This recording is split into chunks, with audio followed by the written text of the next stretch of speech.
മുട്ടക്കറി ചെയ്യാം. അത് തേങ്ങാപ്പാൽ ഉപയോഗിച്ചാണ് ഞാൻ ഈ മുട്ടക്കറി ചെയ്യുന്നത്. വളരെ എളുപ്പത്തിൽ ചെയ്തെടുക്കാൻ പറ്റുന്നൊരു മുട്ടക്കറിയാണ്. അതുപോലെ തന്നെ വളരെ ടേസ്റ്റുമായിട്ടുള്ള മുട്ടക്കറിയാണ് ഇത്. ഇപ്പം ഞാൻ അത് ചെയ്യാനായിട്ടൊരു മൺചട്ടിയാണ് അടുപ്പിൽ വെച്ചേക്കുന്നത്. ഞാനിപ്പോൾ മൺചട്ടിയിലാണ് ഈ മുട്ടക്കറി ചെയ്യുന്നത്. ഇപ്പം പാനിൽ ചെയ്താലും മതി. ഇപ്പം നിങ്ങൾക്ക് മൺചട്ടിയിലല്ല പാനിൽ വേണമെങ്കിൽ ഇരുമ്പ് ചീൻചട്ടിയിലോ വേറെ ഏതെങ്കിലും പാനിൽ വേണമെങ്കിൽ ചെയ്തെടുക്കാവുന്നതാണ്. ഇപ്പം ഞാൻ അതിനെ ആദ്യം മൺചട്ടി ഒന്ന് ചൂടാക്കുകയാണ്. മൺചട്ടി ചൂടായി വരുമ്പോൾ അതിലേക്ക് കുറച്ച് വെളിച്ചെണ്ണയിലാണ് ഇത് ചെയ്യുന്നത്. കാരണം വെളിച്ചെണ്ണയിലാണ് ഇതൊരു നാടൻ മുട്ടക്കറിയാണ്. അപ്പോൾ തേങ്ങാപ്പാലും കൂടെ ഉപയോഗിക്കുന്നത് കൊണ്ട് ഇപ്പോൾ വെളിച്ചെണ്ണയിൽ ചെയ്തെടുക്കുമ്പോഴാണ് അതിന് ഒരു ടേസ്റ്റ് ഉണ്ടാവുക. ഇപ്പം ഞാൻ ഇത് ഏകദേശം ഒരു 1.5 ടേബിൾ സ്പൂണോളം വെളിച്ചെണ്ണ ഒഴിച്ചിട്ടുണ്ട്. ഇപ്പോൾ വെളിച്ചെണ്ണ ഒന്ന് ചൂടായി വന്നിട്ടുണ്ട്. ഇനി നമുക്കതിലേക്ക് 1 ടീസ്പൂൺ പെരിഞ്ജീരകം ചേർത്ത് കൊടുക്കാം. പെരിഞ്ജീരകം ചെറുതായിട്ടൊന്ന് മൂക്കണം. ഇപ്പോൾ പെരിഞ്ജീരകം ചെറുതായിട്ടൊന്ന് മൂത്തിട്ടുണ്ട്. ഇനി നമുക്കതിലേക്ക് ഞാനിതിപ്പോൾ ഒരു ചെറിയ കഷ്ണം ഇഞ്ചിയും 4 വലിയ അല്ലി വെളുത്തുള്ളിയും ചതച്ച് വെച്ചേക്കുന്നതാണ്. അത് അതിലേക്ക് ചേർത്ത് കൊടുക്കാം. ഇനി ഇഞ്ചിയുടെയും വെളുത്തുള്ളിയുടെയും പച്ചമണം മാറണം. അതുപോലെ ഇതൊരു 4 പച്ചമുളകാണ്. പച്ചമുളക് നെടുകെ കീറിയതാണ്. അതുകൊണ്ട് നമുക്കിതിനകത്തേക്ക് ചേർക്കാം. അപ്പോൾ ഈ കറിയിൽ ഞാൻ മുളക് പൊടിയൊന്നും ചേർക്കുന്നില്ല. പച്ചമുളകും പിന്നെ കുറച്ച് കുരുമുളകും ചേർക്കുന്നുണ്ട്. അതാണ് ഇതിന് എരിവ് കൊടുക്കുന്നത്. അപ്പോൾ നിങ്ങൾക്ക് എരിവ് വേണമെന്നുണ്ടെങ്കിൽ പച്ചമുളക് കൂടുതൽ ചേർക്കാവുന്നതാണ്. ഇനിയിപ്പോൾ ഇതിൻ്റെ പച്ചമണം മാറണം. ഇപ്പോൾ ഇതിൻ്റെ പച്ചമണം മാറിയിട്ടുണ്ട്. ഇനിയിപ്പോൾ നമുക്കിതിലേക്ക് കുറച്ച് സവോള ചെറുതായി കൊത്തി എരിഞ്ഞ് വെച്ചേക്കുന്നതാണിത്. ഇതിപ്പോൾ ഞാനൊരു വലിയ സവോളയാണ് എടുത്തേക്കുന്നത്. അത് ഇതിലേക്ക് ചേർത്ത് കൊടുക്കാം. ഇനി ഈ സവോള നന്നായി ഒന്ന് വഴറ്റിയെടുക്കണം. കുറച്ച് ഉപ്പൂടെ ചേർത്തിട്ട് നമുക്ക് സവോള വഴറ്റാം. ഇനി ഈ സവോള നന്നായി ഒന്ന് വാടി വരണം. അതുവരെ നമുക്കൊന്ന് വഴറ്റി കൊടുക്കാം. ചെറിയ ഒരു ബ്രൗൺ കളർ ആവണം.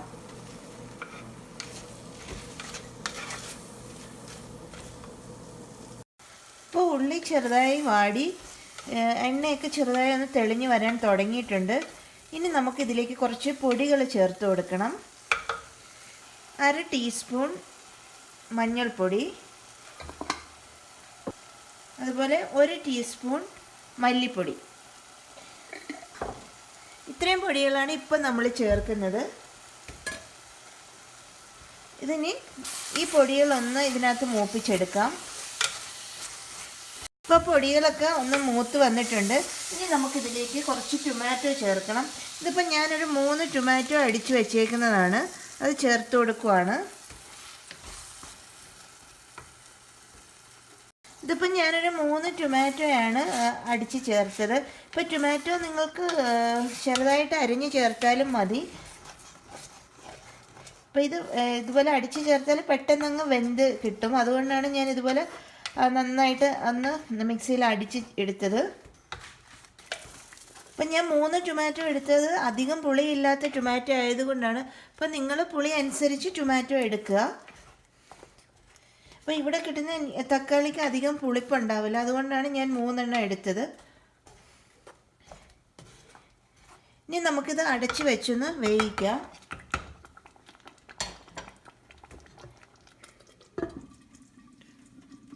ഇനി നമുക്കിതൊന്ന് തുറന്ന് നോക്കാം. ഇപ്പോൾ തക്കാളിയൊക്കെ നന്നായിട്ട് വെന്തിട്ടുണ്ട്. ഇനി നമുക്കിതിലേക്ക് തേങ്ങാപ്പാൽ 2ാം പാൽ ഒഴിച്ചു കൊടുക്കാം. ഞാനിപ്പോൾ ഒരു 1/2 ഗ്ലാസ് 2ാം പാലാണ് ഒഴിച്ചേക്കുന്നത്. ഇനി 2ാം പാൽ ഒഴിച്ച് ഇതൊന്ന് നന്നായി വേവിച്ചെടുക്കണം. ഒന്ന് വറ്റിച്ചെടുക്കണം കുറച്ച്. ഈ സമയം ഞാൻ ഇതിലേക്ക് ഒരു 1/2 ടീസ്പൂൺ കുരുമുളക് പൊടി കൂടെ ചേർത്ത് കൊടുക്കുകയാണ്. കുരുമുളക് പൊടിയൊക്കെ നിങ്ങൾക്ക് എരിവിനനുസരിച്ച് ചേർക്കാവുന്നതാണ്. ഇനി നമുക്കിത് തുറന്ന് വെച്ച് തന്നെ നന്നായിട്ടൊന്ന് വേവിച്ചെടുക്കണം.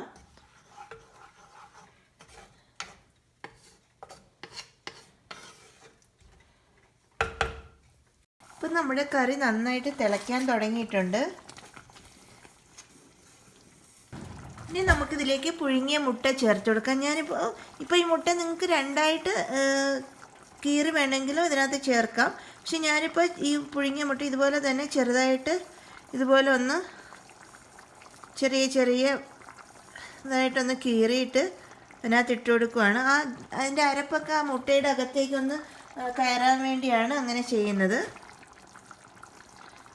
ഇപ്പോൾ മുട്ടയെല്ലാം ഞാൻ ഈ ഗ്രേവിയിലേക്ക് ചേർത്തു.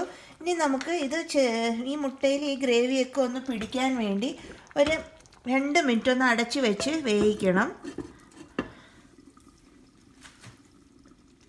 ഇനി ആ ഗ്രേവി ഒന്ന് നന്നായിട്ട് വറ്റി വരണം. അതുവരെ നമുക്കൊന്ന് അടച്ചു വെച്ച് വേവിക്കാം. ഇപ്പോൾ ഒരു 2 മിനിറ്റ് കഴിഞ്ഞിട്ടുണ്ട്. നമുക്ക് നമ്മുടെ മുട്ടക്കറി ഒന്ന് തുറന്ന് നോക്കാം. ഇപ്പം കുറച്ച് ഗ്രേവിയൊക്കെ ഒന്ന് വറ്റിയിട്ടുണ്ട്. ഇനി കുറച്ചുകൂടെ ഒന്ന് വറ്റണം. ഇപ്പം നമുക്ക് അത് തുറന്ന് വെച്ച് തന്നെ ഒന്നും കൂടെ ഒന്ന് വറ്റിച്ചെടുക്കാം. ഇപ്പോൾ മുട്ടക്കറി നന്നായിട്ട് വറ്റിയിട്ടുണ്ട്. ഇനിയിപ്പോൾ നമുക്ക് തീ അങ്ങ് ഓഫ് ചെയ്യാം. തീ ഓഫ് ചെയ്ത ശേഷം ഞാനിതിലേക്ക് തേങ്ങാപ്പാൽ ഒഴിച്ചു കൊടുക്കുകയാണ്. 1-ാം പാൽ ഒഴിച്ചു കൊടുക്കുകയാണ്. 1-ാം പാൽ ഒഴിച്ച ശേഷം പിന്നെ ഇത് തിളപ്പിക്കണ്ട. അതുകൊണ്ടാണ് ഞാൻ തീ ഓഫ് ചെയ്ത ശേഷം 1-ാം പാൽ ഒഴിച്ചു കൊടുത്തത്. 1-ാം പാൽ ഒഴിച്ച ശേഷം നമുക്കിതിലേക്ക് ഒരു അര ടീസ്പൂൺ ഗരം മസാല കൂടെ ചേർത്ത് കൊടുക്കാം. അതുപോലെ കുറച്ച് മല്ലിയിലയും കൂടെ ചേർത്ത് കൊടുക്കുകയാണ്. അപ്പം നമ്മുടെ തേങ്ങാപ്പാലിൽ ഉണ്ടാക്കിയ മുട്ടക്കറി റെഡിയായിട്ടുണ്ട്. ഇപ്പം നിങ്ങൾക്ക് ഗ്രേവി കൂടുതൽ വേണമെങ്കിൽ അതനുസരിച്ച് തേങ്ങാപ്പാൽ കൂടുതൽ ചേർക്കാവുന്നതാണ്. വളരെ ടേസ്റ്റി ആയിട്ടുള്ളൊരു കറിയാണിത്. വളരെ എളുപ്പം നമുക്ക് ചെയ്തെടുക്കാനും പറ്റും. ഇപ്പോൾ ഇടിയപ്പത്തിൻ്റെ കൂടെയും അപ്പത്തിൻ്റെ കൂടെയും ചപ്പാത്തിയുടെ കൂടെയൊക്കെ നല്ലൊരു കറിയാണ്. ഇപ്പം ഞാനിത് ഇടിയപ്പത്തിൻ്റെ കൂടെയാണ് എടുക്കുന്നത്. അപ്പം നിങ്ങളെല്ലാവരും ഇത് ട്രൈ ചെയ്ത് നോക്കുക. വീഡിയോ ഇഷ്ടപ്പെട്ടുവെങ്കിൽ ഷെയർ ചെയ്യാനും കമൻറ്റ് ചെയ്യാനും സബ്സ്ക്രൈബ് ചെയ്യാനും മറക്കരുത്. അടുത്തൊരു വീഡിയോ ആയി കാണുന്നത് വരെ താങ്ക് യു.